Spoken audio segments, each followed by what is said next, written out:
வழக்கத்தின்படி கொண்டு வர லேப்டாப்பை கொண்டுட்டு வர மறந்துட்டேன். இவங்க எடுப்பாங்க அவங்க எடுப்பாங்கன்னு நம்ம வாட்டுக்கு இறந்துடுறோம். நம்ம வேலையை நம்ம செய்யலைன்னா யாரும் செய்வதற்கில்லை. அதனால் சரி, இட்ஸ் தேர். எங்கள் வீட்டில் நான் ஷேர் பண்ண அதே விஷயத்தை தான் திரும்பவும் உங்கள் மத்தியில் பேசலான்னு இருக்கேன். சிலர் அந்த மெசேஜோட சாரத்தை கேட்டோம், அவ்வளோதான். அதை என்னோடய லைஃப் ஜேர்னியோட சேர்த்து நான் சொன்னேன், ஒரு சாட்சி மாதிரி. இது கிறிஸ்துமஸ் மாதம். கிறிஸ்துமஸ் நிகழ்வு அப்படிங்கிறது இது ஒரு வரலாற்று நிகழ்வு. எந்த மதம் சார்ந்த தெய்வங்களுடைய பிறப்பையும் சொல்லணுன்னா அவங்க அதற்குன்னு ஒரு நாள் நட்சத்திரம் என்ன வச்சுருப்பாங்க. ஆனால் வருடங்களை அவர்களால் சொல்லிவிட முடியாது. இந்த நட்சத்திரத்தில் இந்த நாளில் பிறந்தவர் இவர், இந்த ஜெயந்தி அந்த ஜெயந்தி நம்ம கொண்டாடலாம், அவர்கள் கொண்டாடலாம். ஆனால் எக்ஸாக்டாக ஒரு நபருடைய பிறந்த நாளை ஒரு வருஷத்திலே சொல்ல முடியுமானால் அது கிறிஸ்துவினுடைய ஜனனம் மட்டும்தான். அது இந்த நாள் என்று நாம் கணிக்கலை. அதனால் 25 அப்படிங்கிறது இதுதானா அப்படின்னு நமக்கு தெரியாது. முன்னாடி இருக்கலாம், பின்னாடி இருக்கலாம், என்னவோ வேணாலும் இருக்கலாம். ஆனால் அவர் பிறந்தது உண்மை, அவர் வாழ்ந்தது உண்மை, அவர் நமக்காக மரித்தது உண்மை, அவர் உயிரோடு எழுந்ததும் உண்மை, இன்றளவும் நமக்காக அவர் உயிரோடு இருக்கிறதும் உண்மை. இந்த நிச்சயம் நமக்குள்ளே இருக்கிறதுனால தான் இந்த கிறிஸ்துமஸை நாம் மிக விமரிசையாக கொண்டாடுகிறோம். எல்லா திருவிழாக்களும் ஓரிரு நாட்கள் நடைபெறும், கிறிஸ்துமஸ் மட்டும் ஒரு மாதம் நடைபெறும். இது கொடுக்கிற மாதம். It's a month of sharing. இன்னும் சொல்லணுன்னா கிறிஸ்தவர்களுக்கு இது செலவின் மாதம். ரைட்டு தானே? ஆமாம், எல்லா செலவுகளும் ட்ரிபிள் த டைம் வரும். டபுளாலாம் இல்லைங்க, ட்ரிபிள் த டைம் வரும். நிறைய உதாரத்துவமாக நம்ம கொடுக்க வேண்டியிருக்கும், செய்ய வேண்டியிருக்கும், வாங்க வேண்டியிருக்கும், எல்லாமே இருக்கும் அந்த நாளில். ஏன்னா என்னுடைய மகிழ்ச்சியை நான் வெளிப்படுத்துகிற ஒரு நன்னாளாக இருக்கிறது. இந்த கிறிஸ்துமஸ் முன்குறிக்கப்பட்ட ஒரு நிகழ்வு. ஏதோ எதேச்சையாக போகிற போக்கில் நடந்த ஒரு நிகழ்வை நம்ம சரித்திரத்தில் பதிந்து கொள்ளவில்லை. இது முன்குறிக்கப்பட்ட நிகழ்வு. எங்கு முன்குறிக்கப்பட்டது? அது ஆதியிலே முன்குறிக்கப்பட்டது. ஏதேன் தோட்டத்தில் கூட அது முன்குறிக்கப்பட்டதுன்னு சொல்ல முடியாது.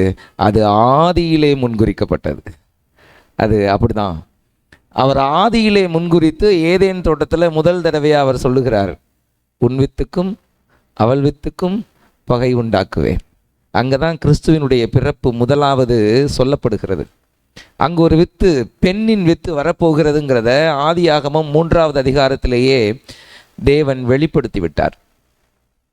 அந்த வித்து எதுன்னு தெரியாமல் தான் சத்ரு அப்படியே தேடி தெரிஞ்சு ஒவ்வொரு ஆளாக பிடிக்கிறார். எவனெல்லாம் தலைச்சன் பிள்ளையாக இருக்கிறானோ அவனெல்லாம் தான் வித்தா இருப்பான் அப்படின்னு நினச்சிட்டு தலைச்சன் பிள்ளைகளை முன்னேறவே விடவில்லை. இஸ்மாயில் ஈசாக்கு, இஸ்மாயிலை முன்னேற விடலை. ஏசா யாக்கோபு, யாக்கோபுவை முன்னேறவே விடலை. மன்னிக்கணும், ஏசாவை முன்னேறவே விடலை. எல்லா இடங்களிலேயும் பார்த்தால் இந்த செகண்டாக இருக்கிறவங்க முன்னாடி வராங்க. காரணம் என்னென்னா, சத்ருவினுடைய ஆளுகை அந்த பக்கம் அதிகமாக இருக்கும்போது தேவன் அவன் அறியாத விதத்திலே திட்டத்தை மாறுபடுத்துகிறார். திட்டங்கள் சில வகைப்படும். அதில் சில திட்டங்கள் எவருக்கும் வெளிப்படாது. அது பரம ரகசிய திட்டங்களாக இருக்கும். உங்களுக்கும் எனக்கும் கூட வெளிப்படாது. சில விஷயங்கள் வெளிப்பட்டால் பிரச்சனை வரும்னா கடைசி மட்டும் கர்த்தர் அதை சீக்ரெட்டாகவே வைத்திருப்பார். போன முறை ஈஸ்டரில் பேசும்போது நான் உங்ககிட்ட சொன்னேன், இயேசு கிறிஸ்துவை சிலுவையில் ஏற்றினால் கர்த்தர் தோற்று விடுவார்ன்றது தான் சாத்தானுடைய எண்ணமாக இருந்தது. அவர் உயிரோடு எழும்புவாருங்கிற திட்டத்தை அவர் ஒரு காலம் கடைசி வரை சொல்லவே இல்லை. இந்த மரணம்தான் சாத்தானுக்கு மரணத்துக்கான சாவுமணிங்கிறத அவர் அந்த நேரத்தில் தான் வெளிப்படுத்துகிறார். எப்போ? சிலுவையில் தொங்கி கொண்டு இருக்கும்போது தான் வெளிப்படுத்துகிறார்னு சொன்னேன். சில ரகசியங்கள் அப்படி தான். இந்த ரகசியம் ஃப்ரம் த பிகினிங் நமக்கு சொல்லப்பட்டு கொண்டே இருக்கிறது. நமக்காக ஒருவர் வருவார், நமக்காக ஒரு குமாரன் கொடுக்கப்படுவார், நமக்காக ஒரு ராஜா கழுதையின் மேல் வருவார். இதெல்லாம் நமக்கு முன்பாகவே சொல்லப்பட்டு கொண்டே இருக்கிறது. எல்லாரும் எதிர்பார்த்திருந்தாங்க. எதிர்பார்த்து இருந்ததுனால தான் கன்னிகள் யூதர்களுக்குள்ளே அதிகமாக இருந்தார்கள். எங்கள் வயிற்றில் இயேசு கிறிஸ்து பிறக்கட்டும் அப்படின்னு கன்னிகள் காத்திருந்தார்கள். ஆனால் கர்த்தர் அதையும் மாற்றினார். மரியாளை தெரிந்து கொண்டு மரியாளின் வழியாக அவர் இந்த பூமிக்கு வந்தார். இந்த கிறிஸ்து நமக்கு என்ன சொல்ல விரும்புகிறார்? எதற்காக இந்த பூமிக்கு வந்தார்? அவர் என் வாழ்க்கையை மாற்ற முடியுமா? மாற்றி இருக்கிறாரா? மாற்றுவாரா? இந்த கேள்விகளுக்கான ஒரு சின்ன தேடல் தான் இந்த செய்தி. மீகா எழுதின தீர்க்க தரிசன புத்தகம் 5வது அதிகாரம். மீகா எழுதின தீர்க்க தரிசன புத்தகம் 5வது அதிகாரம் 1வது வசனத்திலிருந்து 5வது வசனத்தின் முன்பகுதி வரை ஒருவர் ஒரு வசனம் வீதம் வாசிப்போம். சேனைகளை உடைய நகரமே, இப்போது தண்டு தண்டாக கூடிக்கொள். நமக்கு விரோதமாக முற்றுகை போடப்படும். இஸ்ரவேலுடைய நியாயாதிபதியை கோலினால் கன்னத்திலே அடிப்பார்கள். எப்பிராத்தா எனப்பட்ட பெத்லகேமே, நீ யூதேயாவிலுள்ள ஆயிரங்களுக்குள்ளே சிறியதாயிருந்தும் இஸ்ரவேலை ஆளப்போகிறவர் உன்னிடத்திலிருந்து புறப்பட்டு என்னிடத்தில் வருவார். அவருடைய புறப்படுதல் அனாதி நாட்களாகிய பூர்வத்தினுடையது. ஆனாலும் பிரசவிக்கிறவள் பிரசவிக்கிற மட்டும் அவர்களை ஒப்புக் கொடுப்பார். அப்பொழுது அவருடைய சகோதரரில் மீதியானவர்கள் இஸ்ரவேல் புத்திரரோடும் கூட திரும்புவார்கள். அவர் நின்று கொண்டு கர்த்தருடைய பலத்தோடும் நம்முடைய தேவனாகிய கர்த்தருடைய நாமத்தின் மகத்துவத்தோடும் மேய்ப்பார். ஆகையால் அவர்கள் நிலைத்திருப்பார்கள். அவர் இனி பூமியின் எல்லைகள் பரியந்தமும் மகிமைப்படுவார். இவரே சமாதான காரணர். இவ்வளவுதான் நம்ம வாசிக்கும்படியாக தெரிந்து கொண்ட வேத பகுதி. கிறிஸ்து வருகிறார். அவர் பெத்லகேமிலிருந்து வருகிறார். அவர் நின்று கர்த்தருடைய பலத்தோடும் தம்முடைய தேவனாகிய கர்த்தருடைய நாமத்தின் மகத்துவத்தோடும் நம்மை மேய்க்க அவர் வருகிறார். ஆகையால் நாம் நிலைத்திருக்க போகிறோம். பூமியின் எல்லை பரியந்தம் அவர் மகிமைப்பட போகிறார். அவர் சமாதான காரணர். மீகா எழுதின புத்தகம் பெரும்பாலும் ஒரு 700-750 வருடங்களுக்கு முன்பாக எழுதப்பட்ட புத்தகம். கிறிஸ்து பிறப்பிற்கு 700 வருஷங்களுக்கு முன்பாக எழுதப்பட்ட புத்தகம். யூத ஜனங்கள் அடிமைத்தனத்துக்கு போக ஒரு நெருக்கடியான சூழல் இருக்கு. அந்த சூழலிலே எழுதப்பட்ட புத்தகம் இந்த மீகா தீர்க்க தரிசன புத்தகம். இவர் அங்கே அடிமைத்தனத்துக்கு போகிற போது எழுதுறாங்க. அங்கே அது அவ்வளவு எளிமையான விஷயமா நடக்கலை. அந்த அடிமைத்தனத்தில் அவர்கள் போகிற அந்த நிகழ்வு, இவர்களுடைய நகரங்கள் சூறையாடப்பட்டன. இவர்களுடைய நகரங்கள் சுற்றி வளைத்து கொள்ளப்பட்டன, அதாவது முற்றுகையிடப்பட்டன. இவர்களுடைய பெண்கள் பிள்ளைகள் சிறைப்பிடிக்கப்பட்டார்கள். வாலிபர்கள், குறிப்பாக அறிவு நிறைந்த வாலிபர்கள் பிடித்து கொண்டு போகப்பட்டார்கள். எதெல்லாம் ஆகாதுன்னு நினைக்கிறாங்களோ அதெல்லாம் கொன்னுட்டாங்க. எதெல்லாம் ஆகும் என்று நினைக்கிறார்களோ அவைகளை எல்லாம் தூக்கிட்டு போயிட்டாங்க. தேவாலயம் இடிக்கப்பட்டது, எரிக்கப்பட்டது. அங்கே இருக்கிற பனிமுட்டுகள் எல்லாம் பேர்த்து கொண்டு போகப்பட்டது. தூப கலசங்கள் உட்பட ஒரு மிகப்பெரிய சரிவை, அழிவை இஸ்ரவேல் சந்திக்கிறது. ஆனால் இதுதான் முடிவா அப்படின்னு யோசிச்சுக்கிட்டு இருக்கும்போது இது முடிவில்லை, இதற்கு பிற்பாடு ஒரு புதிய ஆரம்பத்தை கர்த்தர் வைத்திருக்கிறார் அப்படின்னு சொல்லுகிறதற்காக எழுதப்பட்ட புத்தகம்தான் இந்த மீகா தீர்க்க தரிசன புத்தகம். இப்போ இங்கே முதல் வரியிலிருந்து அவர் எழுதுறதை நம்ம வாசிக்கிறோம். It is an encouraging word. ஆனால் சில சமயங்களில் இங்கே குத்துறார். இங்கு எழுதப்படுகிற இந்த சம்பவங்கள் 2 வருகையையும் மிக்ஸ் பண்ணி சொல்லப்பட்டிருக்கு. முதல் வருகையை பற்றியும் இது பேசும், 2வது வருகையை பற்றியும் பேசும். வரி வரியாக பிரித்து எடுக்க முடியாது. அந்த மாதிரி 2 வருகையையும் பிணைத்து இந்த மீகா தீர்க்கதரிசி எழுதியிருக்கிறார். இந்த தீர்க்க தரிசன பக்கத்தின் அப்படியே ஒரு பேரலல் போர்ஷன் மாதிரி மீகா 2வது அதிகாரமும் இருக்கும். இந்த 5வது அதிகாரத்தோட பேரலல் போர்ஷன் வந்து மீகா 2வது அதிகாரம். ஏற்கனவே உங்களுக்கு மீகாவிலிருந்து ஒரு செய்தி கொடுத்துருக்கேன், எனக்கு ஞாபகம் இருக்கிறது. தேவன் நமக்கு எவ்வளவு கரிசனை உள்ளவராக இருந்தால் அவர் சில விஷயங்களை நமக்கு வெளிப்படுத்துகிறவராக இருக்கிறார். நம்ம ஏமாத்துறவங்க. எந்த அரசியல் தலைவர்களும் நம்மை ஆளுகிற அதிகாரிகளும் தலைவர்களும் ஒரு நாளும் தங்களுடைய திட்டத்தை நம்மிடத்திலே சொல்லுவதில்லை, நம்மிடத்திலே ஒரு நண்பனிடத்திலே பகிர்ந்து கொள்வது போல் பகிர்ந்து கொள்வதில்லை. ஆனால் அவர்களையும் சிருஷ்டித்த கர்த்தர் உங்களுக்கும் எனக்கும் அதை சொல்லி நம்மிடத்திலே அதை பகிர்ந்து கொள்கிறார். அவ்வளவு நேசம் நம்ம மேல அவருக்கு. இந்த முதல் வசனம் சொல்லுது, சேனைகளுடைய நகரமே இப்போதும் தண்டு தண்டாக கூடிக்கொள், தமக்கு விரோதமாக முற்றுகை போடப்படும். நமக்கு விரோதமாக முற்றுகை போடப்படும். தண்டு தண்டாக கூடிக்கொள், நமக்கு விரோதமாக முற்றுகை போடப்படும். இந்த முற்றுகைனா என்னன்னு முதல்ல நம்ம தெரிஞ்சுக்குவோம். முற்றுகைனா எதிரி நாட்டு மன்னன் எந்த நாட்டின் மீது படையெடுத்து வருகிறானோ அந்த நாடு வெளியிலே வராதபடி அவனுடைய அலங்கத்தை சுற்றி வளைத்து கொள்வதுதான் முற்றுகை. வெளியில் வந்தால் நான் கொல்லுவேன், நீ வெளியில் வர முடியாது. எந்த நாடும் தன்னிச்சையாக தன்னுடைய தேவைகளை நிறைவேற்றி கொள்ள முடியாது. எல்லா நாட்டுக்கும் சில நாடுகளிலிருந்து பொருட்கள் வரணும், ட்ரேடிங் நடக்கணும், வியாபாரம் நடக்கணும். அப்போ தான் அந்த நாடு சுபிட்சமாக இருக்கும், அந்த நாடு செழிக்கும். இந்த நாட்டிலிருந்து பொருட்கள் வெளிநாடுகளுக்கு போக வேண்டும், வெளிநாடுகளிலிருந்து பொருட்கள் உள்நாட்டுக்கு வர வேண்டும். இன்னும் சொல்லணும்னா சிலர் வேலைக்கு வெளியில் போவாங்க, எவரும் போகவும் முடியாது வரவும் முடியாது. முற்றுகை போடுகிறார்கள்னா ஹவுஸ் அரெஸ்ட் மாதிரி, இது வந்து ஸ்டேட் அரெஸ்ட். மொத்த நாடும் அரெஸ்ட் பண்ணப்பட்டது போல் இருக்கிறது. எதற்காக முற்றுகை போடுவாங்கன்னா, இவங்க வெளியில் போக முடியல, உள்ளே வர முடியலைன்னா ஒரு கட்டத்தில் அவர்களுக்கு பஞ்சம் உண்டாகும், சாப்பாடு இல்லாமல் போயிடும்.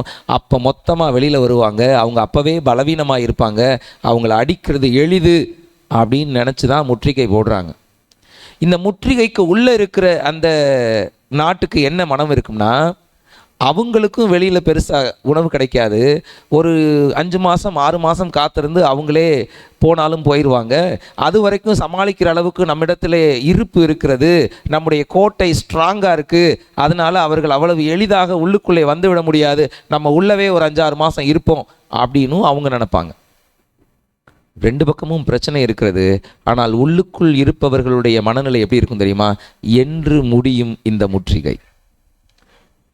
லாக்டவுனில் இருந்திருக்கோங்க, அதுவும் ஒரு வகையான முற்றுகை தான். லாக்டவுனில் இருந்திருக்கோம், வீட்டுக்குள்ளே தான் இருப்போம், கதவை வேணால் திறந்து வச்சுக்கலாம், ஆனால் வெளியில் போக முடியாது. காற்று வரும், ஆனால் மாஸ்க் போட்டுக்குவோம். முற்றுகை. தண்ணி, சாப்பாடு, அரிசி, பருப்பு, காய்கறி அளந்து செலவு பண்ணோம். ஞாபகம் இருக்கா? எப்போ வேன் சத்தம் தெருவுக்கு வரும், எப்போ மைக்கில் அனௌன்ஸ் பண்ணுவாங்க காய்கறி வந்திருக்குன்னு, ரோட்டு ஓரங்களில் ஓடி போய் நிற்போம். அப்போ கூட சோஷியல் டிஸ்டன்ஸ், க்யூவெல்லாம் அப்போ தான் மெயின்டைன் ஆச்சு. எங்கே எவனோடைய இதை இடிச்சிட்டோன்னா கொரோனா வந்துடுமோன்னு பயந்து இருந்து பார்த்துருக்கோம்ல. முற்றுகையை நாம் அனுபவித்திருக்கிறோம். ஒரு வியாதி நமக்குள்ளே வரக்கூடாதுன்னு ஒரு முற்றுகை, இங்கே அயல் நாட்டுக்காரன் உள்ளே வரக்கூடாதுன்னு முற்றுகை. இந்த முற்றுகை அப்படிங்கிற விஷயம் ரொம்ப எளிமையான விஷயம் இல்லை. இந்த முற்றுகை எதற்கு போடப்படுகிறது? என்னை அழிப்பதற்கு போடப்படுகிறது, என்னை பலவீனப்படுத்துவதற்கு போடப்படுகிறது. முற்றுகைக்கு உள்ளே நான் இருக்கேன்னு வச்சுக்கோங்களேன், எனக்கு கொஞ்சம் தைரியம் இருக்குன்னு அர்த்தம். எதனாலே தைரியம்? என் அலங்கம் பெரிதாக இருக்கிறதுன்ற தைரியம், என்னிடத்துல இருப்பு கொஞ்சம் இருக்கிறதுன்ற தைரியம். அதனால முற்றுகையை சந்தோஷமா அவன் தைரியமா எதிர்கொள்ளுகிறான். கர்த்தர் சொல்லுகிறார், உன் அலங்கங்கள் பாழாகும், உன் நம்பிக்கை வீணாகும், ஏன்னா நானே உனக்கு அலங்கமாயிருக்க விரும்புகிறேன். நீங்க எதன் மேலாவது நம்பிக்கை வச்சிருக்கீங்கன்னா கர்த்தர் அதை உடைக்க விரும்புகிறார். அதுக்கு தான் முற்றுகையெல்லாம் போடுறாங்க. ஓ அலங்கத்தை வச்சு நீ தப்பிச்சுக்கலான்னு நினைக்கிறியா? வாய்ப்பில்லை. என் சுய அலங்கத்தினால் நான் ஜெயிக்கவே முடியாது. என் அலங்கத்தை உடைக்க கர்த்தர் விரும்புகிறார். என்னங்க கர்த்தர்னா அலங்கத்தை ஸ்ட்ராங்ல பண்ணணும், ஏன்னா அவர் உடைக்கிறாரு. அவர் கர்த்தர் உடைப்பார், உன் அலங்கத்தை உடைப்பார். நீ எதன் மேல் நம்பிக்கை வைத்திருக்கிறாயோ அந்த நம்பிக்கையை உடைப்பார். உடைச்சிட்டு தான் அவர் அலங்கமாக உங்கள் முன் நிற்பார். அப்போ முற்றுகைப்பட ஒருத்தன் வரமாட்டான், உங்களை தொடுகிறதற்கு ஒருத்தன் வர முடியாது. ஏன்னால் அலங்கங்கள் உங்களை சில மாதங்கள் காப்பாற்றும், ஆனால் சர்வ அலங்கமாய் இருக்கிற கர்த்தர் நித்தியமாய் நம்மை காப்பாற்றுவார். உங்களை தொட்டுட்டு ஒருத்தனும் போயிட முடியாது, பயப்படுவான். யுத்தங்கள் எல்லாம் பாருங்க, பைபிளில் யுத்தங்களை கர்த்தர் செய்தார். மனுஷன் செஞ்ச யுத்தம்லாம் சின்னதாக இருக்கு, கர்த்தர் செஞ்ச யுத்தங்களை பாருங்க. ஒரு நாளும் அவர் மனிதர்களை போராட விடுவதே இல்லை. போராடுகிறவர் கர்த்தராக இருக்கிறார். நம்ம நம்பிக்கையை வேற இடத்துக்கு மாற்றணும்.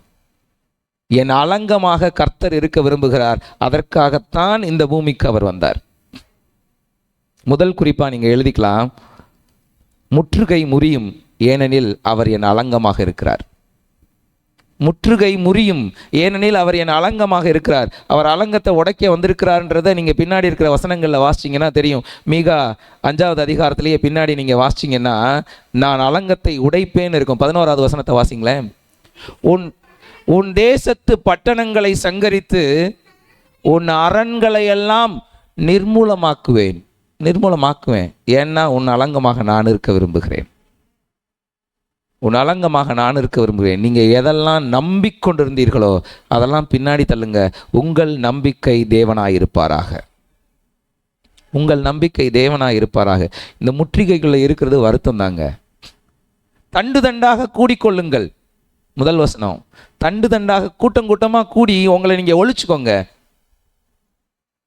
ஒன்றும் செய்ய முடியாது உங்களால். ஏன் தெரியுமா? உங்கள் ராஜாவை ஒருவன் கன்னத்திலே அடிப்பான். அப்படிதான் சூழல் உருவாகும். உன் சுயபலத்தை சார்ந்து, உன் நம்பிக்கையை சார்ந்து நீ நின்று கொண்டிருப்பாயானால் நீ பெருசா நினைக்கிற ஒரு ராஜாவே அடி வாங்குற காலம் வரும். நீ பெருசா நினைக்கிற நம்பிக்கையே அவமானப்படுகிற காலம் வரும். அதனால நீ நம்ப வேண்டியது கிறிஸ்துவை. அவர் அலங்கமாக உன்னிடத்திலே வர விரும்புகிறார். ஓம் பலத்தை இல்லை, அவர் பலத்தை நம்பு.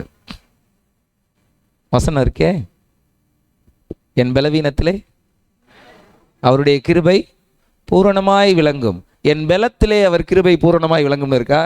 என் பலவீனத்திலே நான் எதை பலம்னு நினைக்காம ஐயோ என்னால் முடியாதுன்னு அவரை சார்ந்து நிற்கும்போது, அந்த அரணை சார்ந்து நிற்கும்போது அவர் எனக்கு பலனாக இருக்கிறார்.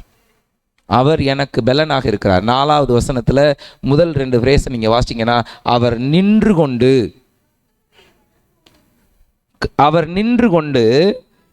கர்த்தருடைய பலத்தோடும் என்னை மேய்ப்பார். அவர் பலம் அங்கே வந்துடும். நீங்கள் என்னைக்கு உங்கள் பலத்தை தூக்கி ஓரமாக வச்சுட்டு அவரை நம்புகிறீர்களோ அப்போது அவர் பலம் உங்களுக்காக வரும். அவர் அங்கே நின்று கொண்டிருப்பார், உங்களுக்காக நிற்பார். முற்றுகை போட்ட மன்னனுக்கு முன்னாடி 1 to 1 ஃபேஸ் பண்ணுறது நீங்களாக இருக்க மாட்டீர்கள், அவராக இருப்பார். முற்றுகை போடுறது எதுக்காக போடுறாங்க தெரியுமா? 2வது அதிகாரத்தில் சும்மா 1வது 2வது வசனங்களை வாசிச்சிங்களேன். அக்கிரமத்தை யோசித்து எத்தனம் பண்ணி தங்கள் கையில் வல்லமை இருக்கிறபடியினால் விடியற்காலமாகிற போது அதை நடப்பித்து. எதனால அவங்க அதை செய்கிறாங்களாம்? தங்கள் கைகளில் வல்லமை இருக்கிறதுனாலே அதை செய்கிறார்கள். எதை செய்கிறார்கள்? வயல்களை இச்சித்து பறித்து கொண்டு வீடுகளை இச்சித்து எடுத்துக்கொண்டு புருஷனையும் அவன் வீட்டையும் மனுஷனையும் அவன் சுதந்திரத்தையும் ஒடுக்குகிறவர்களுக்கு ஐயோ. ஒடுக்குகிறார்கள் அவர்களுக்கு ஐயோ, ஏன்னா அங்கு நான் நிற்கப் போவது என் கர்த்தர். அவங்க அதெல்லாம் செய்யணும்னு நினைக்கிறாங்க. இந்த ஐயோன்ற வார்த்தை பைபிளில் வந்துச்சுன்னா ஒரு விஷயம் யோசிச்சுக்கோங்க. இந்த ஐயோ கர்த்தரே சொன்னது அப்படின்னா அவர்கள் மேல் நியாய தீர்ப்பு வரும்னு அர்த்தம். ஐயோங்கிற இடத்துல எல்லாம் நீங்கள் பாருங்கள், அது மனிதர்களை குறித்து மட்டும்தான் சொல்லப்பட்டிருக்கும். அந்த இடத்திலெல்லாம் அவர்கள் ஆக்கினை தீர்ப்புக்கு உள்ளாக போகிறார்கள்ங்கிறது தான் அங்கே அர்த்தம். இவர்கள் ஆக்கினை தீர்ப்புக்கு உள்ளாக போகிறார்கள். யாரு? எனக்கு எதிராய் நிற்பவர்கள், எனக்கு எதிராய் முற்றுகை போடுபவர்கள், எனக்கு விரோதமாய் பேசுபவர்கள், எனக்கு எதிராய் செயல்படுபவர்கள் யாரா இருந்தாலும் சரி, என்னை அபகரிக்கணும், என்னை ஒண்ணுமில்லாம பண்ணணும், என்னை ஏமாத்தணும்னு நினைக்கிற அத்தனை பேரையும் கர்த்தர் பார்த்து சொல்கிறார், உங்களுக்கு ஐயோ. எப்பேற்பட்டவருங்க? நீங்களும் நானும் காப்பாற்றணும்னா அந்த அட்டம்ப்ட்ல இருந்து வேணா என்னை காப்பாற்றி கொள்ளலாம். என் கர்த்தர் நித்தியமாக என்னை காப்பாற்றுகிறவராக நின்று அவர்களை பார்த்து சொல்லுகிறார், உங்களுக்கு ஐயோ. நியாய தீர்ப்பு வருது, என் பிள்ளையை நான் காப்பாற்றிடுவேன், உன்னை நான் கைவிட்டுருவேன், பாரு நீ என்ன கதர்னாலும் உன்னை அறியேன்னு நான் சொல்வேன். நம்ம வாழ்க்கையில் நம்ம நிறைய நேரங்களில் நம்ம எதையோ நம்ம நம்பிக்கைன்னு நினச்சிக்கிறோம். அந்த நம்பிக்கைகளை எல்லாம் அவர்கள் எடுத்துக்கொள்ளட்டும், ஆனால் நம் நம்பிக்கையாக கர்த்தர் இருப்பாராக. நம் நம்பிக்கையாக கர்த்தர் இருப்பாராக. நம் பலனாக கர்த்தர் இருப்பாராக. நம்முடைய அரணாக கர்த்தர் இருப்பாராக. அடக்குமுறைகளிலிருந்தும் ஆதிக்கங்களிலிருந்தும் கர்த்தர் விடுதலை தருகிறவராக இருக்கிறார். அந்த முதல் வசனத்தில் நம்ம வாசிச்சோன்னா, அவங்கக்கிட்ட ஒரு அதிகாரம் இருக்குன்ற, அவங்கக்கிட்ட ஒரு வல்லமை இருக்குன்ற ஒரு தைரியத்தில் தான் அதை செய்கிறாங்க அப்படின்னு இருக்கும். ஒன்று போடுங்கப்பா. ஒன்றில் அந்த வார்த்தை ரொம்ப ரொம்ப அழகாக அந்த வார்த்தை இருக்கும். தங்கள் கையில் வல்லமை இருக்கிறபடியினால், தங்கள் கையில் வல்லமை இருக்கிறபடியினால், தங்கள் கையில் அதிகாரம் இருக்கிறபடியினால், தங்கள் கையில் பணம் இருக்கிறபடியினால், தங்கள் கையில் பொறுப்பு இருக்கிறபடியினால், தங்கள் கையில் ஆட்சி இருக்கிறபடியினால் யாராவது நம்மை அடக்க முற்பட்டால் கர்த்தர் அவர்களை பார்த்து சொல்லுகிறார், அவர்களுக்கு ஐயோ. கர்த்தர் நம்மை பார்த்து சொல்லுகிறார், உனக்கு விடுதலை தருகிறேன். கர்த்தர் நம்மை பார்த்து சொல்லுகிறார், உனக்கு நான் ஆறுதல் தருகிறேன். உன்னை யாரும் ஒடுக்க முடியாது, உன்னை யாரும் கட்டுப்படுத்த முடியாது, உன்னை யாரும் தூக்கிட்டு போக முடியாது, உன்னுடையவைகளை யாரும் அபகரித்து கொள்ள முடியாது. எல்லாவற்றிற்கும் மேலாக நான் கர்த்தராக உனக்கு நிற்கிறேன். அவர் நின்று கொண்டுன்ற வார்த்தை இருக்கு. எனக்காக அவர் நிற்பார். எனக்காக யார் நிற்பார்னு நீங்கள் யோசிச்சிங்கன்னா அதை யோசிக்காதீங்க. உங்களுக்காக நிற்க கர்த்தர் இருக்கிறார். யாருங்க எனக்காக நிற்பா? நிற்க மாட்டாங்கங்க. கூட 2 வை வஞ்சேன்னா என் வீட்டுக்காரம்மா என் கூட நிற்க மாட்டாங்க, என் பிள்ளைகள் என் கூட நிற்க மாட்டார்கள். 2 தடவை அழுத்தி ஒரே விஷயத்த சொன்னால் காது கேட்காத மாதிரி நடப்பாங்க. பார்த்துருக்கீங்களா? நிற்க மாட்டார்கள். ஏதோ அனுபவத்தில் சொல்கிறார் என்ன? ஆமாம், அனுபவம் தான். எல்லா குடும்பஸ்தர்களுக்கும் இருக்கிற ஒரே அனுபவம் தான். ஆண்கள் எதையும் அழுத்தி 2 தடவைக்கு மேலே சொல்ல முடியாது. சொன்னால் அவங்க அப்படியே ஒரு லாங் ஃபேஸை காட்டிட்டு போயிடுவாங்க. பெண்கள் 100 தடவை அழுத்தி சொன்னாலும் நாங்கள் லாங் ஃபேஸை காட்ட முடியாது. அது டிசைன் அப்படி. அதை சந்தோஷமாக ஏற்றுக்கணும். அவர்கள் டிசைன் அப்படி தான், எங்கள் டிசைன் இப்படி தான். அதனால் சந்தோஷமாக இதை ஏற்றுக்குவோம். நாங்கள் 2 முறை சொல்லி சிரித்து கொண்டே செல்வோம். அவர்கள் 5 முறை 100 முறை சொல்லியும் அழுது கொண்டே செல்வார்கள். அது அவங்களுடைய டிசைன். ஆனால் அங்கே ஒரு சந்தோஷத்தையும் சமாதானத்தையும் கொடுக்கிறவர் கர்த்தர். உங்களுக்காக இவர்கள் நிற்க மாட்டார்கள், அவர்கள் நிற்க மாட்டார்கள், ஆனால் அவர் நிற்பார். அவர் நிற்பார். உங்களுக்காக ஒருத்தர் நிற்கிறாங்கன்றதுல கிடைக்கிற சந்தோஷம் வேறு எங்கேயுமே கிடைக்காது. நேசிக்கிறேன்னு சொல்கிறத விட நேசிக்கப்படுகிறேன்னு சொல்கிறது ரொம்ப சந்தோஷமான விஷயம். நான் நேசிக்கப்படுகிறேன், எனக்காக ஒருவர் நிற்கிறார், எனக்காக ஒருத்தர் காரியங்களை செய்து கொண்டே இருக்கிறார். அவன் எப்பேற்பட்ட ராஜாவாக இருந்தாலும் சரி, அவற்றுகளை அவர் திறக்கிறார். எனக்கு முன்பாக நிற்கிற ராஜ்யங்களுடைய எல்லா கைங்கரியங்களையும் மதமாக்குகிறார். யார் என்ன வேணாலும் பிளான் பண்ணலாங்க. கூட பிறந்தவங்களாக இருக்கலாம், சொந்தக்காரங்களாக இருக்கலாம், நண்பர்களாக இருக்கலாம். நம்மளை ஏமாத்துகிறதற்கும் நம்மளை முடக்கி கட்டளையிட்டால் நிற்கும்னா அத்தனை பெரிய வார்த்தைக்கு சொந்தக்காரர் நம்மளை கண்டிப்பாக விடுவிக்கிறதற்கு போதுமானவராக இருக்கிறார். 2வது,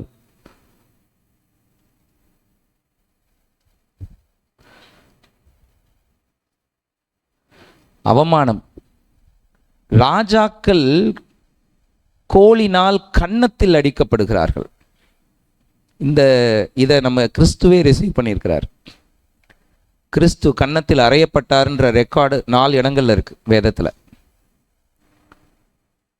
உமிழப்பட்டார்னு இருக்கு. அடிக்கப்படுவது வேறு, கன்னத்தில் அடிக்கப்படுவது வேறு. அடிக்கப்படுவது வேறு, கன்னத்தில் அடிக்கப்படுவது வேறு. ஒருத்தரை நம்ம கன்னத்தில் அடிக்கிறோம்னா என்ன அர்த்தம் தெரியுமா? ஆஃப்டர் ஆல் நீ அப்படின்னு அர்த்தம். எவர்களை துச்சமாக எண்ணுகிறோமோ அவங்கள தான் கன்னத்தில் அடிப்போம். என்ன செஞ்சிட முடியும் உன்னால அப்படின்னு எங்கே நினைக்கிறோமோ அங்கே தான் கன்னத்தில் அடிப்போம். யாரை கன்னத்தில் அடிச்சிருவீங்க? அடிச்சிட முடியுமா? தண்டனை கொடுக்கப்படும் போது கூட எந்த பிரம்பும் முகத்தில் அடிப்பதில்லை. முதுகில், பின்னாடி, காலில், கையில் அப்படிதான் அடிக்கிறாங்க. கன்னத்தில் அடிக்கிறோன்னா கன்னத்திலே அடிப்பது அப்படிங்கிறது மிகப்பெரிய அவமானம், மிகப்பெரிய அவமானம். முகத்தில் உமிழ்தல் மிகப்பெரிய அவமானம். இது இன்னைக்கு நேற்று ஏதோ ஒரு கல்ச்சரில் இருக்கிறது இல்லை, எல்லா கலாச்சாரங்களிலேயும் இருப்பது. கன்னத்திலே ஒருவன் அடிக்கப்பட்டால் அவன் துச்சமாக மதிக்கப்படுகிறான் அர்த்தம், அவமானப்படுத்தப்படுகிறான் அர்த்தம். இவனால் என்ன செஞ்சிட முடியும் அப்படின்னு யோசிக்கிறான்னு அர்த்தம். இவன்லாம் எனக்கு ஒரு ஆளே இல்லை என்று நினைக்கிறான் என்று அர்த்தம். ராஜாவையே அப்படி நினைக்கிற சூழல் வரும். நான் என்னுடைய வாழ்க்கையிலேயும் இப்படிப்பட்ட அவமானங்களை நான் சந்திக்க வேண்டி வரும். ஆனால் இதையெல்லாம் கிறிஸ்து எனக்காக சந்தித்தார். இந்த அவமானத்தை அவர் ஏற்றுக்கொண்டார். சாத்தான் நினச்சான் இந்த அவமானத்தெல்லாம் இவனுக்கு நம்ம கொடுத்துட்டோம் அப்படின்னு நினச்சிக்கிட்டு இருந்தான். ஆனால் அவனுக்கு தெரியாது, இந்த அவமானங்கள் எல்லாம் இந்த பூமியில் இருக்கிற சகல ஜனங்களின் அவமானங்களையும் துடைப்பதற்கு என்று. கர்த்தர் அந்த அவமானங்களை வாங்கி கொண்டு நம்முடைய அவமானங்களை அவர் துடைத்தார். எப்படி துடைச்சார் தெரியுமாவா? வாசிங்க அடுத்து வர்ற வசனங்களில்.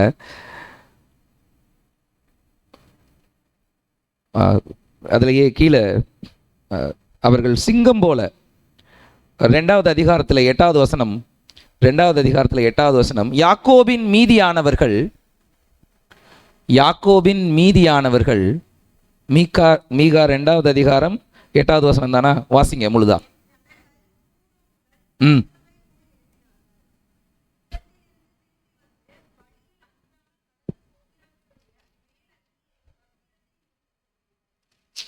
ஒரு நிமிஷம், நான் தான் மன்னிக்கணும், 5லேயே 8. யாக்கோபிலே மீதியானவர்கள் கர்த்தராலே வருகிறமா 5:8ங்கம்மா. ஆமா, சிங்கம் காட்டு மிருகங்களுக்குள்ளே இருக்கிறதற்கு சமானமாகவும் கடந்து போய் மிதித்து தப்புவிப்பார் இல்லாமல் பீறி போடுகிற பால சிங்கம் ஆட்டு மந்தைகளுக்குள்ளே இருக்கிறதற்கு சமானமாகவும் ஜாதிகளுக்குள் அநேக ஜனங்களின் நடுவிலே இருப்பார்கள். எவ்வளோ பெரிய வாக்குத்தத்தம். முன்னாடி இருக்கிறத வாசிங்கன்னா, அவர்கள் பனியைப் போலவும் மழையைப் போலவும் இருப்பார்கள். இன்னும் ரொம்ப சிம்பிளாக சொல்கிறார் அப்படின்னு நம்ம நினச்சிடக்கூடாது. 7வது வசனம் அப்படி தான் சொல்லும். 7வது வசனம் சொல்லுகிறது, you will not be a dependent to anyone. நீங்கள் யாரையும் சார்ந்தவர்கள் அல்ல. உங்களை யாரும் கட்டுக்குள் கொண்டு வரவே முடியாது. மழையும் பனியும் எவராலும் வருஷிக்க முடியாத ஒன்று, அது கர்த்தரால் மட்டுமே வரும். அப்படிப்பட்டவர்கள் நீங்கள். கர்த்தர் மட்டுமே ஆளுகை செய்கிற ஒரு கூட்டம் நீங்கள் அப்படிங்கிறது தான் 7வது வசனத்தினுடைய அர்த்தம். 8வது வசனம் சொல்லுது, நீங்கள் அடிக்கப்பட்டீங்கல்ல, உங்களை ஒருத்தன் கன்னத்தில் அடித்து அவமானப்படுத்தினால, ஆனால் உங்களுக்கு வாழ்க்கையை நான் எப்படி தருவேன் தெரியுமா? காட்டுக்குள்ள ஒரு ராஜா சிங்கம் எப்படி நடந்து போகுமோ அப்படி நடந்து போகிற பெருமையை மேன்மையை நான் உனக்கு தருவேன். ஆட்டு கூட்டத்துக்குள்ள அந்த ஆடுகளை அடிக்க ஓடுகிற பாலசிங்கத்தை போல நீ ஓடுவாய். என்ன என்ன என்ன ஆண்டவர் சொல்ல வருகிறார் அப்படின்னா, நீ பலவானாய் இல்லாமல் பலவீனனாய் இருந்தபோது உன்னை சிலர் அடித்தார்கள், அவர்களுக்குள்ளே உங்களை நான் சிங்கங்களைப் போல நிலைநிறுத்துவேன். அவங்களுக்குள்ள தான் நீ வாழ்வ. உன்னை பார்த்து பயப்படுற மாதிரியான ஒரு வாழ்க்கையை தான் நான் உனக்கு தருவேனே என்று அவர்களிடத்திலே ஈனப்படுகிற வாழ்க்கையை உனக்கு நான் தருவதில்லை என்று கர்த்தர் வாக்கு பண்ணுகிறார். சிங்கம் மாதிரி தெரிய போகிறோம், காட்டுக்கு ராஜா மாதிரி தெரிய போகிறோம், ஆட்டுக்குட்டிகளுக்குள்ளே சிங்கம் பாலசிங்கம் போல தெரிய போகிறோம். எவரையும் நான் டிபெண்ட் பண்ணி இருக்க போகிறதில்லை. நான் பனியைப் போலவும் மழையைப் போலவும் இருப்பேன். நான் போக முடியாத இடமே இருக்காது. Everything is given to me because I am in the hands of lord. நான் கர்த்தரின் கரத்தில் இருக்கிறேன். ரொம்ப ரொம்ப எளிமையாக அவர் சொன்ன மாதிரி நமக்கு தெரியலாம். என் அவமானங்களை மாற்றுகிற கர்த்தர், என் அவமானங்களை மாற்றுகிற கர்த்தர். நீங்கள் வாழ்ந்திருப்பீங்க. நீங்கள் போகிற தேசத்தில் நீங்கள் உங்களை எந்த இடத்துல அவமானப்படுத்தினார்களோ அந்த இடத்திலே நீங்கள் வாழ்ந்திருப்பீர்கள். நீங்கள் மற்றவர்களுக்கு முன்பாக மகிமைப்பட்டிருப்பீர்கள் என்று கர்த்தர் உங்களுக்கு சொல்லுகிறார்.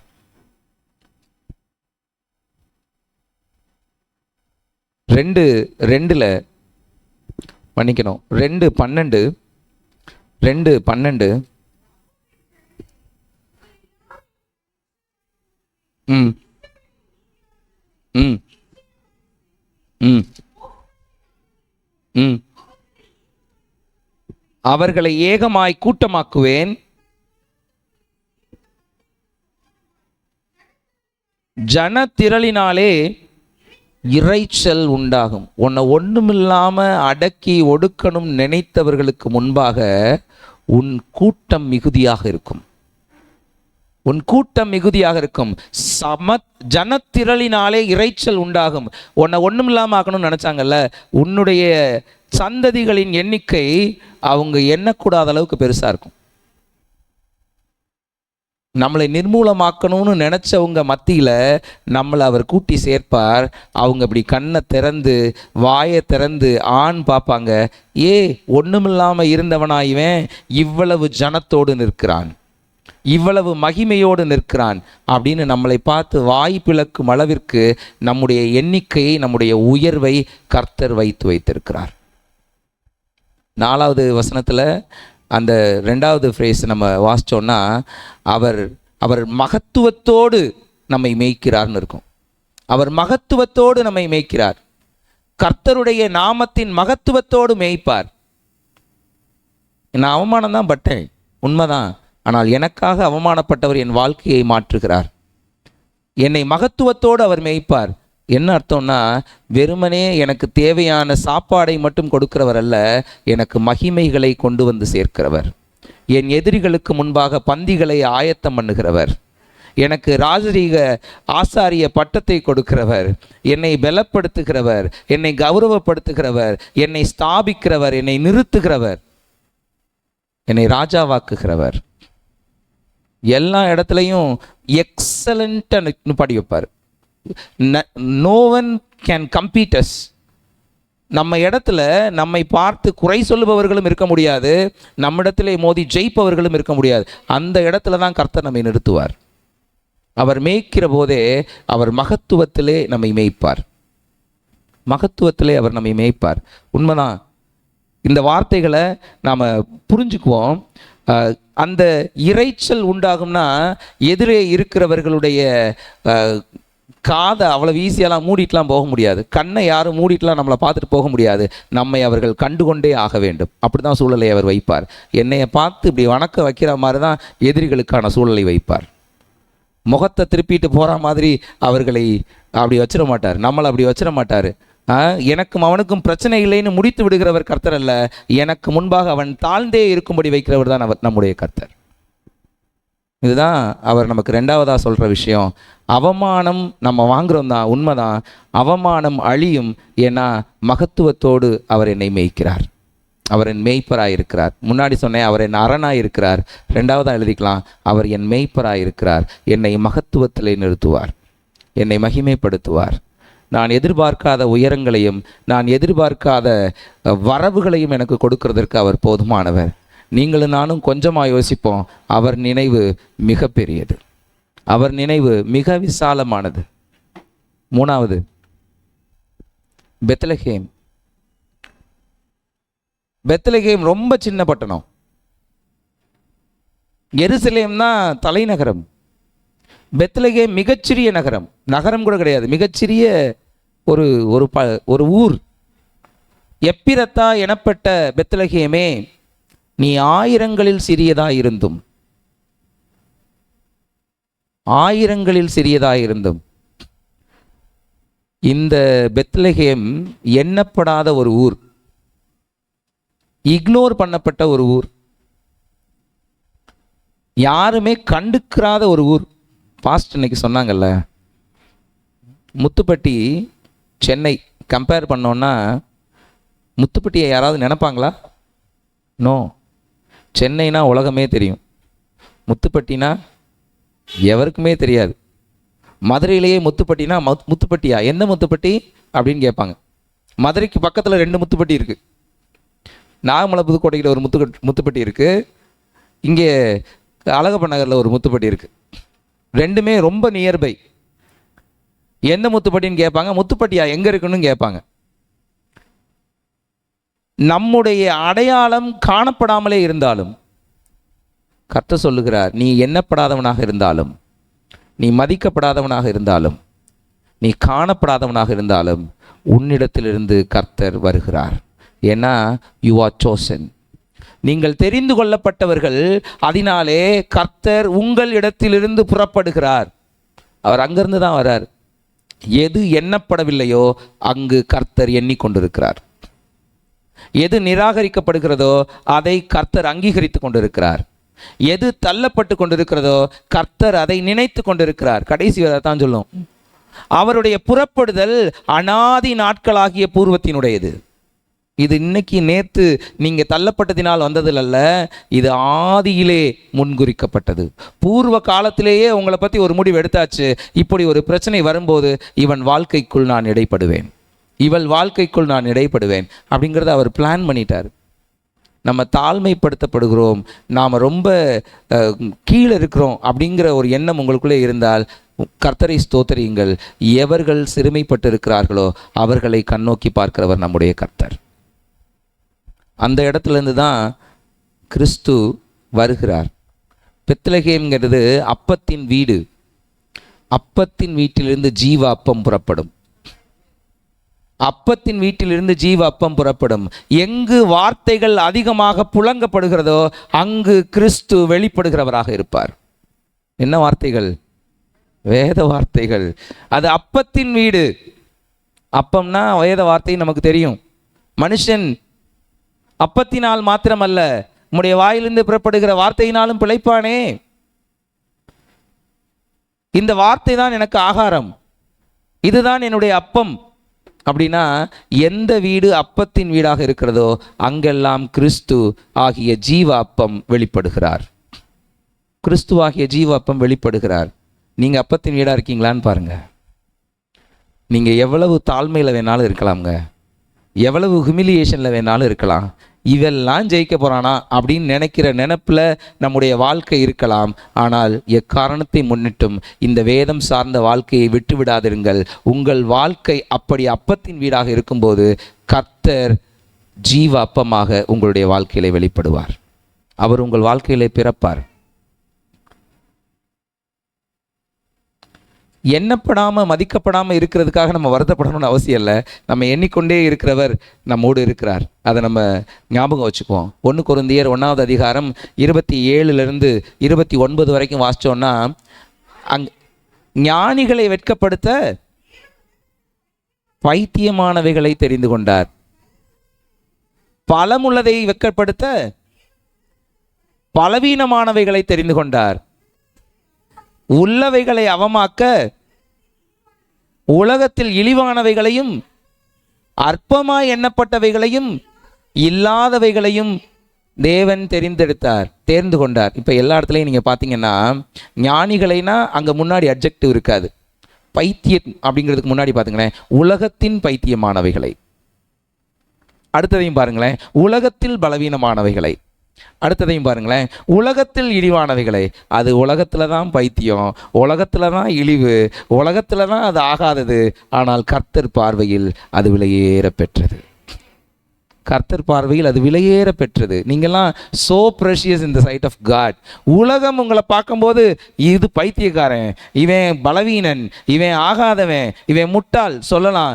ஆனால் கர்த்தர் பார்க்கும்போது இது என் மனவாட்டி, இது என் சகோதரி, இது என் நேசத்துக்குரியவன், நேசத்துக்குரியவள்னு அவர் அன்பு பாராட்டுகிறவராய் கனப்படுத்துகிறவராய் இருக்கிறார். அதனால தான் அவர் ரகசியங்களை நமக்கு சொல்கிறார். அவர் ரகசியங்களை நமக்கு சொல்கிறார். இந்த உலகம் எப்படி வேணாலும் பார்க்குங்க, ஆனால் உலகத்தில் எவெல்லாம் நெஞ்ச நிமித்தி என்ன மாதிரி உண்டான்னு சொல்கிறானோ அவனை எல்லாம் மட்டப்படுத்துறதுக்கு தான் கர்த்தர் உங்களையும் என்னையும் இந்த பூமியிலே வைத்து வைத்திருக்கிறார். எவருடைய ஜம்பமும் நம்முடைய வாழ்க்கையில் பலிக்காது, எவருடைய அறிவும் நம் முன்னே ஜெயிக்காது, எவருடைய அதிகாரமும் நமக்கு முன்பாக வாய்க்காது. எல்லாத்தையும் அதமாக்கிட்டு எல்லாவற்றையும் அவர் தன் காலுக்கு கீழாக்கினது போல நம் காலுக்கு கீழாகவும் மாற்றுவார். அவர் மிகப்பெரியவர். என்னுடைய சிறுமையை அவர் அப்படி பார்த்துக்கிட்டே இருக்க மாட்டார். என் சிறுமையை மகிமையாக மாற பண்ணுகிற கர்த்தர். என்ன செய்யணும் அப்படின்னா அதுக்கு ஒரு அங்கீகாரம் கொடுப்பாருங்க. என்னை அவர் பயன்படுத்துவார். நான் வீட்டில் ஷேர் பண்ணும்போது ஷேர் பண்ணேன், ஹவ் இன்ஃபீரியர் ஐ வாஸ் அப்படின்னு நான் ஷேர் பண்ணேன். அவ்வளவு இன்ஃபீரியராக இருக்கிறவனை இன்னைக்கு எல்லாருக்கும் முன்பாக போதிக்கும் ஒரு நல்ல ஆசிரியனாக என்னை நிறுத்தி இருக்கிறார். அவர் நினச்சா முடியும், அவர் நினச்சா முடியாதது எதுவும் இல்லை. என்னை அவர் பயன்படுத்துவார், உங்களை அவர் பயன்படுத்துவார். 4வது வசனத்தில் கடைசி ஃப்ரேஸை வாசிங்களேன். 5வது அதிகாரம் 4வது வசனத்தில், அவர் இனி பூமியின் எல்லைகள் பரியந்தமும் மகிமைப்படுவார். அவர் இனி பூமியின் எல்லைகள் பரியந்தமும் மகிமைப்படுவார். பூமியின் எல்லை பரியந்தம், உலகத்தின் கடைசி பரியந்தம்னா ஞாபகம் வர வேண்டியது கர்த்தர் அனுப்பின அந்த அழைப்பு, கிரேட் கமிஷன்னு சொல்லுவோம். மத்தேயு 28வது அதிகாரத்தில் கடைசி வசனங்கள், உலகத்தின் முடிவு பரியந்தம் நீங்கள் எனக்கு சாட்சிகளாக இருப்பீர்கள். நம்மளை கர்த்தர் அந்த இடத்துல ஊழியம் பண்ணும்படி அனுப்புகிறவராக இருக்கிறார். எனக்கென்று ஒரு பாதையை கொடுத்து, எனக்கென்று சில வேலைகளை கொடுத்து, அவர் மகிமையை சொல்லி வரும்படி அவர் என்னை இந்த பூமியில் அனுப்புகிறார். என்னை அவர் யூஸ் பண்ணுவாருங்க. அவர் என் சிறுமையை மாற்றும்போது நான் பயன்படுகிற பாத்திரமாய் மாறிப்போவேன். அவர் என் சிறுமையை மாற்றும்போது நான் பயன்படுகிற பாத்திரமாய் நான் மாறிப்போவேன். தம்பி அங்கே டிஸ்பிளே பண்ணிட்டாரு. நான் உங்களுக்கு கட்டளையிட்ட யாவையும் அவர்கள் கை கொள்ளும்படி அவர்களுக்கு உபதேசம் பண்ணுங்கள். இதோ உலகத்தின் முடிவு பரியந்தம் சகல நாட்களிலும் நான் உங்களுடனே கூட இருக்கிறேன். அவர் நம்ம முன்னாடியே தான் இருப்பார். இன்னும் ஒரே ஒரு விஷயத்தை மட்டும் நான் இதை சொல்கிறேன். 2வது அதிகாரத்தில் கடைசி வசனம், 2வது அதிகாரத்தில் கடைசி வசனத்தை வாசிங்க. தடைகளை நீக்கி போடுகிறவர் அவர்களுக்கு முன்பாக நடந்து போகிறார். அவர்கள் தடைகளை நீக்கி வாசலால் உட்பிரவேசித்து கடந்து போவார்கள். அவர்கள் ராஜா அவர்களுக்கு முன்பாக போவார். கர்த்தர் அவர்கள் முன்னணியில் நடந்து போவார். ஏங்க ஒரே வசனம்தான், கர்த்தர் முன்னாடி நடந்து போகிறான்னு ஒரு தடவை சொன்னாலே போதும், 3 தடவை சொல்லப்பட்டிருக்கோம். அவர்களுக்கு முன்பாக நடந்து போகிறார். அவர்கள் ராஜா அவர்களுக்கு முன்பாக போவார். கர்த்தர் அவர்கள் முன்னணியிலே நடந்து போவார். ஏன் இதை இவ்வளவு எம்ஃபசைஸ் பண்ணணும் அப்படின்னா, நான் ஏற்கனவே சொன்னேன், 5வது அதிகாரமும் 2வது அதிகாரமும் கொஞ்சம் பேரலாக இருக்கும். கர்த்தர் என் முற்றுகையை முறியடிக்கிறார், என் அவமானங்களை மாற்றுகிறார், என் சிறுமையை மாற பண்ணுகிறார். எப்படி மாற பண்ணுகிறார்ன்றது தான் இந்த எக்ஸ்பிளனேஷன். அவர் தடைகளை நீக்கி போடுகிறார். எதெல்லாம் தடைன்னு சொல்லியிருந்தா என் அலங்கம் மட்டும் நான் சொல்லியிருப்பேன். தடைகள் அப்படின்னதுனால என் முன்னே இருக்கிற அந்த ராஜாக்களையும் என் அலங்கத்தையும் அவர் உடைக்கிறார். என் முன்பாக நிற்கிற என் எதிரிகளாக இருக்கிற ராஜாக்களையும் அவர் முறியடிக்கிறார். இப்போ அந்த தடைகள் நீக்கி போடப்படுகிறது. இப்போ நான் என்ன செய்யணும்? நான் வாசலால் உட்பிரவேசிக்கணும். எனக்கு பக்க வழியே கிடையாது, எனக்கு ஷார்ட்கட்டே கிடையாது. நான் நேராக அரண்மனைக்குள்ளே நுழைவேன்.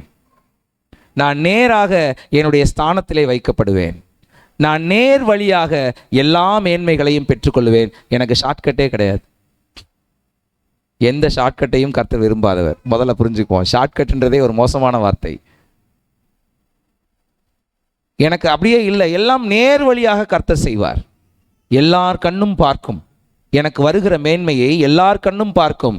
நான் அப்படிதான் அவர் வைத்திருக்கிற மேன்மைக்குள்ளாக பிரவேசிக்க போகிறேன்.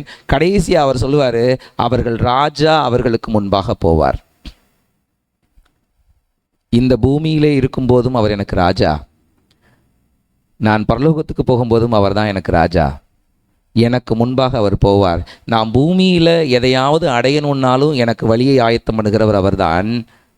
நான் பரத்திலே நான் அந்த இடத்தை அடைய வேண்டுமானாலும் எனக்கு முன்பாக போகிறவர் அவர்தான். எனக்கு நித்திய ஜீவனையும் அவர் வைத்திருக்கிறார்ன்றது இந்த இடத்துல அவர் ரொம்ப தெளிவாக சொல்லுகிறார். கடைசியாக அவர் சொல்லுவார், கர்த்தர் அவர்கள் முன்னணியிலே நடந்து போவார். கர்த்தர் அவர்கள் முன்னணியிலே நடந்து போவார். இதை எல்லா கண்களும் பார்க்கும். உங்கள் கூட கர்த்தர் இருக்கிறதை எல்லாரும் பார்ப்பாங்க. அவரை ராஜாவாக பார்க்குறது உங்களுக்கு மட்டும்தான் தெரியும். ஆனால் அவர் கர்த்தராக எல்லாராலும் அறியப்பட்டிருக்கிறார். அவர் உங்களுக்கு முன்பாக இருப்பதை அத்தனை பேரும் பார்ப்பாங்க. உங்களிடத்தில் பேசுகிறதுக்கு முன்னாடி அவங்களுக்கு ஒன்று தோணும், இவர்களோடு கர்த்தர் இருக்கிறார், இவங்கள்ட்ட கொஞ்சம் ஜாக்கிரதையாக தான் பேசணும்னு அவங்களுக்கு தோணும். She is so religious, so let me be careful about my word அப்படின்னு நம்முடைய சுப்பீரியர்ஸ் நினைப்பாங்க. அப்படி தான் நம்மளை அவர் வைத்து வைப்பார். ஸோ கர்த்தர் நம் முன்னணியிலே நிற்பார். அவரை தாண்டி என்னை எதுவும் தொட முடியாது. வியாதி தொட முடியாது, வேதனை தொட முடியாது, முற்றுகை தொட முடியாது, பலம் தொட முடியாது, அதிகாரம் தொட முடியாது. ஏன்னா அவர் என் முன்னணியிலே கர்த்தராக நிற்கிறார். அவர் கர்த்தராக நிற்கிறார். ராஜாவா என் தேவைகளை அவர் சந்திப்பார். கர்த்தராக எல்லாருக்கும் முன்பாக என்னை அவர் பாதுகாத்து கொண்டே இருக்கிறவராக இருக்கிறார். என்னுடைய சிறுமையை அவர் மாற்றுகிறவராக இருக்கிறார். உங்களால் முற்றுகை முறியுங்க. கர்த்தர் இப்போ உங்களுக்கு செஞ்சார் இல்லையா? உங்கள் வாழ்க்கையிலே கிறிஸ்து பிறக்கும்போது, உங்கள் வாழ்க்கையிலே கிறிஸ்து பிறக்கும்போது 3வது வசனத்தினுடைய முதல் பகுதி சொல்லும், ஆனாலும் பிரசவிக்கிற மட்டும் அவர்களை ஒப்பு கொடுப்பார். பிரசவிக்கும் மட்டும் அவர்களை ஒப்பு கொடுப்பார். கிறிஸ்து உனக்குள்ளே பிறக்கிற வரைக்கும் இந்த பிரச்சனையெல்லாம் இருக்கும். உன்னிலே கிறிஸ்து பிறந்த பிற்பாடு நீ முற்றுகையை முறிப்பாய், நீ அவமானங்களை அழிப்பாய், உன்னால் சிறுமை மாறும். இதுவரைக்கும் நமக்கு மாறுமான்னு நினச்சிட்டு இருந்தவங்களுக்கு நம்மை கொண்டு அதை செய்கிறவராக இருப்பார். அதனால் ஒரே ஒரு விஷயத்தை நான் உங்களுக்கு சொல்ல விரும்புகிறேன். கிறிஸ்துவுக்கு உங்கள் வாழ்க்கையில் இடம் கொடுங்கள். மரியாள் கிறிஸ்துவை பெற்றெடுக்கிறது அப்படின்னா அந்த 10 மாத விஷயம் நம்ம நினச்சிக்கவே கூடாது. அவர் மரிக்கும் வரை அவரோடு அவள் இருந்தாள். அவருடைய மரணம் வரை மரியாள் கிறிஸ்துவோடு இருந்தாள். அதற்கு பின்னாடும் கிறிஸ்துவோடு இருந்தாள். அப்படின்னா நாம் புரிஞ்சுக்க வேண்டியது என்னென்னா, நாம் கிறிஸ்துவை பெற்றெடுக்க வேண்டும். என் வாழ்க்கையிலே இந்த மரியாள் ஏற்ற ரோலை நாம் எடுக்கணும். அவர் என் வாழ்க்கைக்குள்ளே வர வேண்டும். என் வாழ்க்கையின் இன் அண்ட் அவுட்டில் அவர் இருக்கணும். என்னுடைய வாழ்க்கையின் டிசையர்ஸில் அவர் இருக்கணும். எல்லாத்துக்கும் மேலே என் விருப்பமெல்லாம் அவராக இருக்க வேண்டும். இனி ஜீவிப்பது நானல்ல, கிறிஸ்துவே என்னில் ஜீவிக்கிறார். இந்த மனநிலையில் என் வாழ்க்கையை நான் மாற்றும்போது எனக்குள்ளே முற்றுகை வராது, எனக்கு அவமானங்கள் வராது, எனக்கு சிறுமை வராது. எல்லாவற்றையும் மாற்றி என்னை மகிமையாய் அவருடைய ஸ்தலத்திலே, இந்த பூமியிலேயும் வானத்திலேயும் நிறுத்துவார். இப்போ நம்ம செய்ய வேண்டியது ஒரே ஒரு விஷயந்தான். அவருக்கு நம் வாழ்க்கையை அர்ப்பணிப்போம். நம்முடைய வாழ்க்கையை அர்ப்பணிப்போம். பெற்றெடுக்க முயற்சி பண்ணுவோம் கிறிஸ்துவை. நிறைய நாள் ஆச்சுங்க நம்ம கிறிஸ்தவர்களாகி. ஆனால் இன்னும் கிறிஸ்துவுக்காக வைராக்கியமாக நிற்கிற அந்த அந்த அந்த கமிட்மெண்ட்டு நமக்குள்ளே பெருசாக இல்லை. அப்படியே இருந்திருந்தாலும் அது தேய்ந்து போனதாக இருக்கிறது. இந்த கிறிஸ்துமஸ் நாளிலே புது கிறிஸ்தவர்களாய் மாறுவோம். இன்றைக்கி புதுசாக கிறிஸ்துவை பெற்றுக்கொண்டது போல் நாம் அந்த அந்த அந்த மகிழ்ச்சியை, கிளர்ச்சியை அனுபவிப்போம். நிச்சயமாக நம்முடைய வாழ்க்கையில் மிகப்பெரிய மாற்றங்களை, தடைபட்டு நின்ற பல கதவுகளை திறக்கிற மாற்றங்களை நாம் பெற்றெடுப்போம். எழுந்திருப்போமா? ஜெபம். சொல்லப்பட்ட வார்த்தைகளை let me consolidate in single sentence. கிறிஸ்துவை ஏற்றுக்கொண்ட கணம் முதல் அவர் என் ராஜாவும் மேய்ப்பனுமாகவும் நின்று என்மேல் இருக்கும் முற்றுகையை முறித்து, அவமானத்தை அழித்து, சிறுமையை மாற்றி என்னுள் சமாதானத்தை வைத்து வைக்கிறவராக அவர் இருக்கிறார். ஜெபிப்போம். நல்ல ஆண்டவரே, உம்மை துதிக்கிறோம். இந்த நாளுக்காக, இந்த வேலைக்காக உம்மை நன்றியோடு பார்க்கிறோம். எங்களுடைய முற்றுகையை முறிக்கிற கர்த்தர், எங்கள் அவமானங்களை மாற்றுகிற கர்த்தர், எங்கள் சிறுமையை நீக்குகிற கர்த்தர், எங்கள் பெலனானவர், எங்கள் அரணானவர், எங்கள் மேய்ப்பனானவர், எங்கள் தடைகளை முறிக்கிற கர்த்தர் நீங்கள் தான் ஆண்டவரே. இது ஒரு புதிய நாமம். எங்கள் தடைகளை எல்லாம் முறிக்கிற கர்த்தர். நாங்கள் செய்ய வேண்டியது ஒன்றே ஒன்றுதான் கர்த்தாவே, எங்களை திரும்பவும் ஒரு விசையாய் உமது சமூகத்துக்குள்ளே அர்ப்பணிக்கிறோம். உம்மை பெற்றெடுத்து உமக்காக வாழுகிற வாழ்க்கைக்கு நேராக எங்களை நாங்கள் அர்ப்பணிக்கிறோம். எங்களை விட்டு கொடுக்குறோம் ஆண்டவரே. எங்கள் இருதயத்திலே வாரும். உமக்காக இன்னும் வைராக்கியமாய் வாழ எங்களை பலப்படுத்தும். எங்கள் வாழ்க்கையிலே நீர் போதுமான தேவனாக வெளிப்படும். இம்மட்டும் வழிநடத்தின கர்த்தர் இனியும் வரப்போகிற மகிமைகளுக்கெல்லாம் பாத்திரவான்களாக, பாத்திரவாட்டிகளாக எங்கள் ஒவ்வொருவரையும் தகுதிப்படுத்தும். எங்களை விட்டு தருகிறோம், பலப்படுத்தும். இயேசு கிறிஸ்துவின் நாமத்தில் ஜெபிக்கிறோம் நல்ல பிதாவே, ஆமென். ஆத்மாவே கர்த்தரை ஸ்தோத்திரி, என் முழு உள்ளமையோட பரிசுத்தனா. என் ஆத்மாவே கர்த்தரை ஸ்தோத்திரி, கர்த்தர் செய்த சகல வாரங்களையும் மறவாதே. கர்த்தராகிய இயேசு கிறிஸ்துவினுடைய கிருபை, பிதாவாகிய தேவனுடைய அன்பு, பரிசுத்த ஆவியானவரின் அந்யோன்ய ஐக்கியம், சந்தோஷம், சமாதானம் நம் அனைவரோடும், தேவனுடைய பிள்ளைகள் யாவரோடும் அவருடைய வருகை பரியந்தம் இருப்பதாக. ஆமேன், ஆமேன், ஆமேன். எல்லாருக்கும் ஸ்தோத்திரம். கர்த்தர் உங்களை ஆசீர்வதிப்பாராக. பின்னால் சின்ன ஸ்நாக்ஸ் இருக்கிறது, அதை சர்வ் பண்ணுங்கள்.